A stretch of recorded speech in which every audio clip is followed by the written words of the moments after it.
अजिबात उत्पादन होत नाही. तुम्ही तर नकाच लावू, पण कोणीच लावू नका. त्याच्याऐवजी ते काही बोर लावा, चिंच लावा, जी फळ झाडं येणार आहेत ना सांगायचे आवर्जून आमचे जयेशबाईंनी सांगितलं आपल्या पत्रकार संघाचा आवर्जून उल्लेख करा. बरेच पत्रकार येणार होते, पण आज तिथे एक मोर्चा आहे, मलाही तिथं जायचं आहे मॅडम. त्यामुळे पुन्हा एकदा सर्वांच्या वतीने टाळायच्या त्याला शुभेच्छा देतो. दोन मित्रांचं, दोन गावांचं, सासू सुनाचं, मित्राचं नेहमी भांडणे जोरची होतात. माझं त्याच्या माणसाचं भांडण होणार आहे का बाई? नाही. सर चुकून भांडण झालं तरी साधं औषध सांगतो तुम्हाला. समजा माझं बाळासाहेबांचं भांडण झालं आज असं करायचं, तर संध्याकाळी मी बाळासाहेबांना फोन करायचा. बाळासाहेब त्यांच्या एका हातामध्ये डायमंडची आमटी होती, त्याची किंमत 70-80 लाख होती सुद्धा काढून त्यांच्या दृष्टीने आपल्या येताना आपण जेव्हा आईच्या याच्यातून आपण जन्म घेतो अंगावर असतं काही करा साखराला जातो तेव्हा सुद्धा घरातलं काही नसतं, जे कापड आहे ते दुकानातून आणलेलं असतं. मग येताना आपण जरी कुटुंबात काही जरा वाद असेल, ऑफिसमध्ये असेल, तर तो सगळा इथे एकत्र ठेवा आणि आनंदी जीवनाचा मंत्र आजपासून करा. तरी शुभेच्छा मॅडमला. असो मला जी बोलण्याची प्रथम संधी दिली त्याबद्दल आमच्या पवार मॅडम, मोमी गायकवाड सर, आमच्या योजनांचा याच्यामध्ये उल्लेख राजू गुरु साहेब आहेत, आपले शिकवायचे त्यांची कन्यांचे फार चांगलं मन खात्यावर याच्यामध्ये करता, पक्षप्रेमी, वनप्रेमी. त्यामुळं हे आणि याच्याच काळात मला जो मी असाल तर तुमच्या सर्व सहकार्याने जे प्रमाणपत्र लागतात ती जोडली होती आपण, त्या तुमचंही मोठं योगदान आहे. असंच तुम्ही काम करा. इतर तालुक्याचं मला माहित नाही, पण आंबेगाव तालुक्यातील लोक तुम्ही रिटायर झाले तरी तुमच्याबरोबर नातं जोडतील, हे नातं जोडतील आणि हे नातं कधी न सुटणार आहे. असो, पुन्हा एकदा शुभेच्छा. धन्यवाद. धन्यवाद डीके साहेब.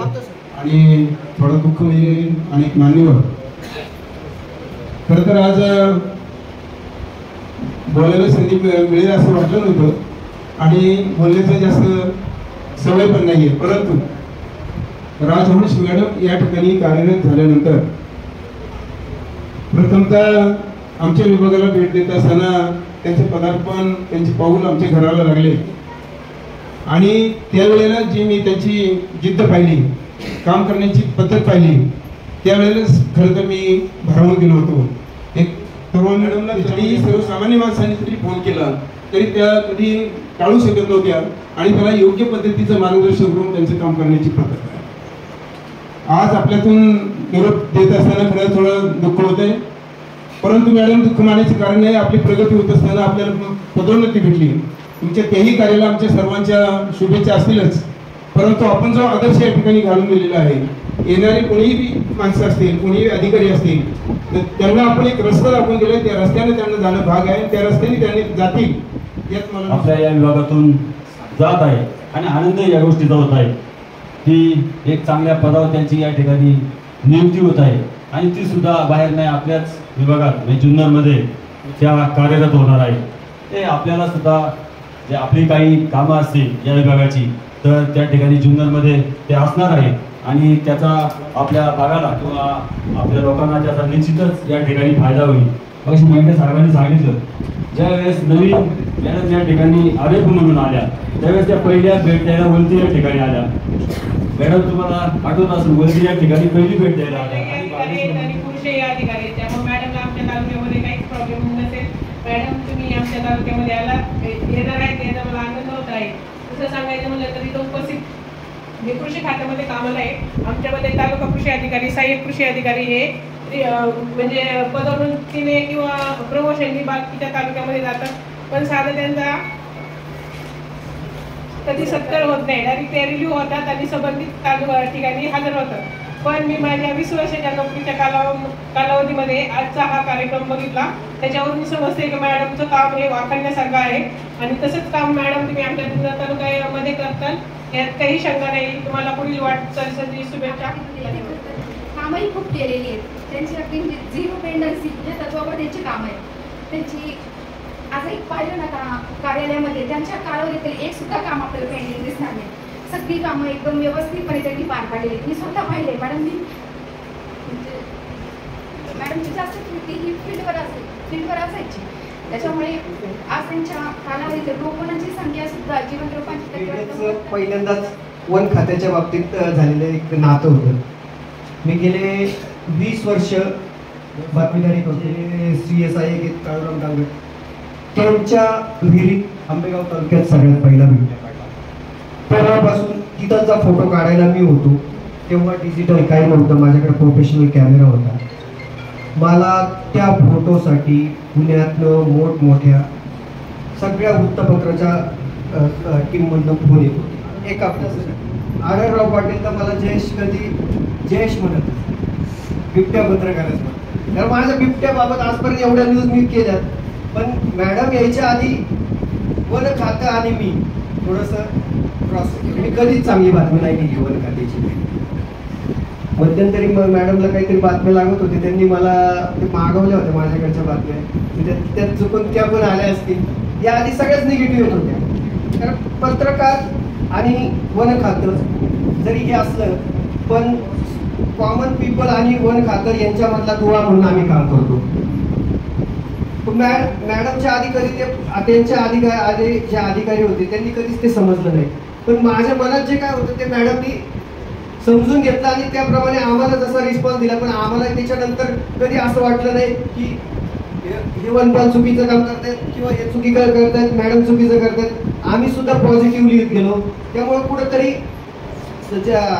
नागरिक आणि वन खातं यांचा दुवा आम्हाला बनायची मॅडममुळे संधी मिळाली. असो माझ्या नेहमी काहीतरी वेगळे पण शिकायला मिळालं. तसेच मॅडम आत्तापर्यंत ज्या कामावरती आहेत मॅडमनी खूप सुंदर प्रकारे काम केलेलं आहे. तसेच जे वन्य प्राणी आहेत या सगळ्या वन्य प्राण्यांकडून न कळत का होईना पण न बोलता आणि आपल्याला न ऐकायला येणाऱ्या शुभेच्छा ह्या मॅडमच्या नक्की सोबत राहतील याची मला समाधान करते. तर ती कविता आहे. कुठून कुठून येतात पक्षी मी आकाश भरून जातं, सोनेरी नादांची भरजरी नक्षी आकाश दिमाखात निर्वत राहतं. त्या पक्ष्यांना ना नाव ना गाव रेषात गवसणारं रूपही नसतं, रंगांचा आणि स्वरांचा दुसरं कल्लोळ एवढंच त्यांचं अस्तित्व असतं. तर ही कविता मॅडमला एकदम लागू होतीये. तर आपल्याला हे काम मॅडमनी खूप सुंदर प्रकारे केलेलं आहे आणि इथून पुढे देखील मॅडमकडून इतकी सुंदर कामे होत राहतील याची मला संपूर्ण खात्री आहे. त्यामुळे पुण्याच्या एकदा मी मॅडमला खूप साऱ्या शुभेच्छा देते आणि सदिच्छा.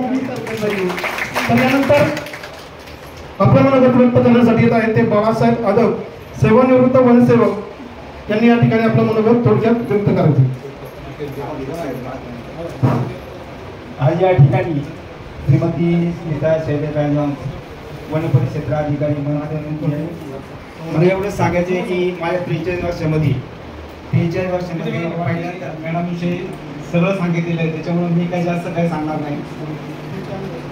फक्त मी एवढंच सांगेल का मी ज्या दिवशी नोकरीला लागलो होतो 2012 साली, तर त्यावेळेस मला माझे गुरु गोरके साहेब यांनी जे शिकवलंय आणि जे वन विभागामध्ये जे जे कामं करणे गरजेचे आहेत आणि ज्याप्रमाणे वन विभाग कार्यरत राहत आहे तेच ह्या मॅडमनी म्हणजे त्याच्यानंतर जे पण आले तर त्यांनी एवढं काही घेतलं नव्हतं, पण मॅडमने ते कटाक्षाने आणि त्याच्यानंतर मी म्हणाल का भुरके साहेबाच्या नंतर राजहंस मॅडमने वन विभाग काय असतं हे आंबेगाव तालुक्याला पण दाखवून दिलेलं आहे आणि एक लेडीज असून देखील त्यांनी आंबेगाव तालुक्याला दाखवून दिलेलं आहे का कशा प्रकारे काम केलं पाहिजे आणि सर्वसामान्यांपर्यंत कोणाला पण कोणत्याही गावामध्ये जरी काही अडचण आली बिबट्याची वगैरे काय झाली तरी आमचे तर नंबर लोकांपर्यंत यायचे आणि जरी आम्ही काम करत नसलो तरी मॅडमचा पण नंबर त्यांच्याकडे आहे, ते डायरेक्ट मॅडमला पण फोन करायचे आणि प्रत्येक गोष्टीचा फॉलोअप त्या मॅडम घेत राहतात प्रत्येक वेळेस.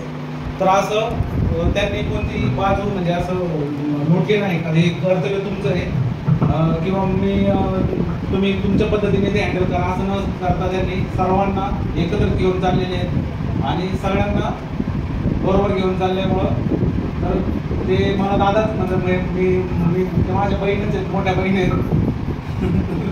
काही अडचण आली किंवा आता जरी लोकांबरोबर बोलण्याचा आमचा रोष वेगळा असतो किंवा तिथे परिस्थिती प्रत्येक वेळेस वेगळी असते, पण दुसऱ्याला पण समजून सांगणे आणि स्वतःला पण समजून म्हणजे आम्हाला पण समजून सांगणे आणि सर्वांबरोबर ताळमेळ आणणे. सर्व सहकारी उपस्थित रेस्क्यू मेंबर पत्रकार बंधू आणि उपस्थित सर्व ग्रामस्थ, खरं तर आज माझी द्विधा मनस्थिती आहे. मॅडमला खरं तर प्रमोशन भेटले, पदोन्नती भेटली, त्याचा खूप आनंद आहे मला आणि सार्थ अभिमानही आहे की आणि अभिमान असा की ते आमच्याच डिव्हिजनला बसले आणि दुसरं थोडंसं दुःख वाटते की इतक्या दिवस त्यांच्याबरोबर आम्ही काम केलंय तर ते आता आमच्यात नसणार आहे. ते फार तो मनाला वाईट वाटणारा क्षण आहे, परंतु प्रगती ही माणसाचे लक्षण आहे तर ते आपण प्रत्येकाने आत्मसात केलं पाहिजे. खरं तर मॅडमबद्दल सांगायचं म्हणजे 2021 ते 2024 खरं तर हे जे वर्ष आहे इतके पटकन निघून गेले की समजलंच नाही. असं वाटतंय की मॅडम आत्ताच आल्या. प्रत्येकाच्या जीवनात आनंदाचा दुःखाचा क्षण असतात. आनंदाचे क्षण पटकन जातात, दुःखाचा काळ पटकन जात नाही. परंतु इथे प्रत्येकालाच इतकं आनंदाचं वातावरण भेटले की खरोखर असं वाटलंच नाही की मॅडम म्हणजे आता तुम्ही जाताय.